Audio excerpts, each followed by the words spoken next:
Hi, I'm Shirin Merchant, and I've been a dog trainer and behaviorist for 26 years. And in all these years that I've worked with dogs, I've learned so much about them. In this upcoming series, I'm going to share with you my experiences, my learning, my little secrets and tips on how to teach your dog to be a well-behaved and a happy pet.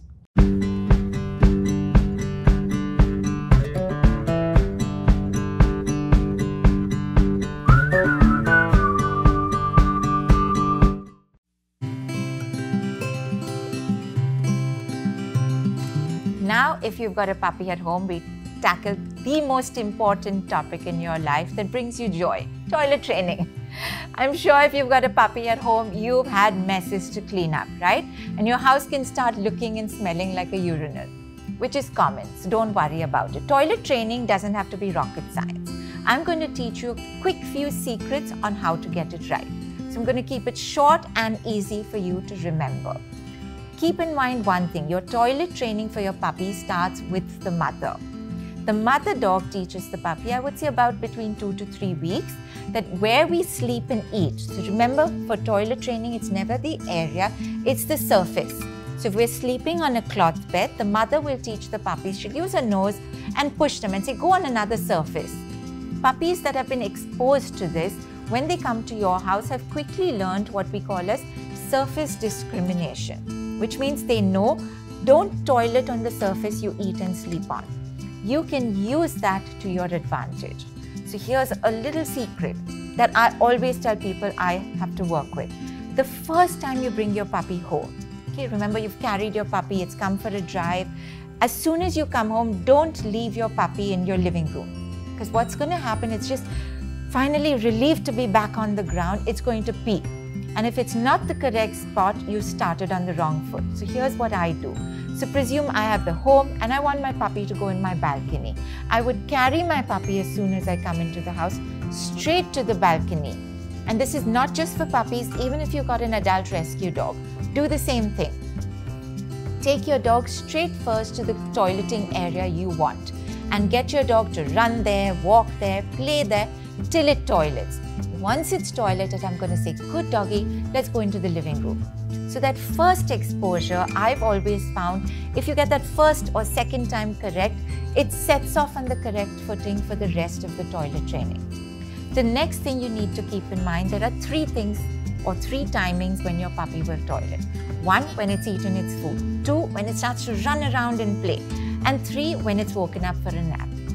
Considering your puppy, when it's small, will have 5 nap times, 10 play times, and maybe another 5 feeding times, you're looking probably at 20 to 30 toileting periods. Make sure somebody at home takes the puppy to the correct spot at that time. Don't expect that you said, I put a puppy pee pad, he should know where to go.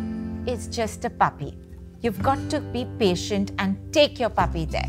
Every time he's eaten his food, take him, pick him up, go to that spot. Stay with him. Please don't go to the bathroom, shut your dog inside and expect him to toilet. He's going to be scared. He's going to be alone. Go inside, be with your puppy. It's really that simple. And you know, my clients that do this say within 1 week, our puppy was toilet trained. People who go back and forth, today I did it, then I slipped up yesterday, I couldn't do it tomorrow. It'll just prolong that eventual process. So the fastest way is to do that. Now it comes to the point, what if your puppy gets it wrong? And it's going to, right? Please, you've not bought yourself a toy that's going to get it right all the time. It's a living creature. It's going to get it wrong. Here's what you need to keep in mind. Say my puppy's made a mess here and it's in the wrong spot. You first soak up that urine. You can use your puppy pee pads or your newspaper, whatever your surface is. Then take that which has the smell and put it in your chosen spot. Why do we do that? Because where your puppy smells his urine or another dog's urine, it brings out that urge to toilet. So we use that to our advantage. In the wrong spot, once you've soaked up the urine, avoid using strong smelling chemicals like ammonia or all these alcohol-based or ammonia-based ones, because what they do is all they do is conceal the smell of urine with a much stronger smell. So what you've got, remember in the world of smells, when we smell, we only smell what's strong. That's the way our nose picks up an odor. For a dog, he can smell his urine and he can smell something that he doesn't like on top. He says, this is strong, this is unpleasant. What is this? I don't like it. So typically what a lot of dogs can do is urinate back on top to cover that smell. So here's something small I would suggest you can do. The detergent you use to wash your own clothes. Make a soapy solution of that, and after you've soaked up your dog's urine, put the soapy solution there, leave it for about 10 minutes. Please, for heaven's sakes, don't walk in that area for that 10 minutes, okay? Because then I get phone calls, oh, you didn't tell me that, I slipped and fell. So here's what you do. Don't walk on the soapy surface. Leave it for 10 minutes, wipe it off. Don't put anything else on top. Why are we using our own detergent? Here's why. If your dog was urinating on top of that smell because it found that smell alien, unusual, the detergent that we use, remember it's on us, it's on our clothes. When you hug your puppy, it's on the puppy as well. It's a familiar, comforting smell. So for a lot of dogs, they'll say, go back to it and say, what's this? It's not that bad a smell. Maybe I don't need to urinate back on top of it. So I would suggest trying that if you've been cleaning your house with all sorts of ammonia-based or alcohol-based stuff, maybe try changing it a bit. And here's what it is.